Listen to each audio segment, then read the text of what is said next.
ทุกคนมันต้องชิมสิพาไปเบิ่งกันสองไอ้น้องเพิ่นซักเครื่องเนาะ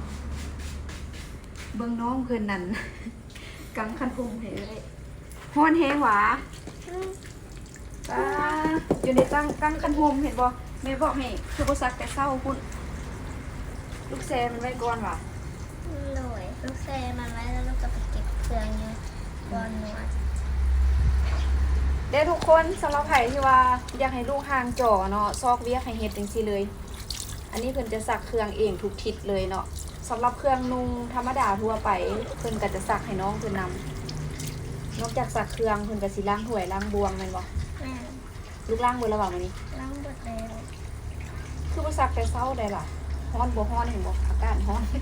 จึงได้เอิ้นน้องมากางคันห่มให้น้องเป็นคนไซว่ะ เอมมี่ซักบ่ได้เอมมี่ต้องในกางคันห่มให้เอื้อยแม่นบ่เมื่อยบ่รีบซักเลยเด้อลูกอีตุ่นน้องฮ้อน กระโปรงจนเปียก แล้วก็หากันอาบน้ำ เครื่อง อันนี้ซักแล้วอ่ะนี่ งานลูกแซมาอยู่พ่อแท้มาอากาศ เอาเขียวซักเขียวแล้วเด้อมันฮ้อนเด้อ โดย บ๊ายบายเด้อบ๊ายบายสิเด้อ บ๊ายบาย เอมมี่บ๊ายบายสิเด้อ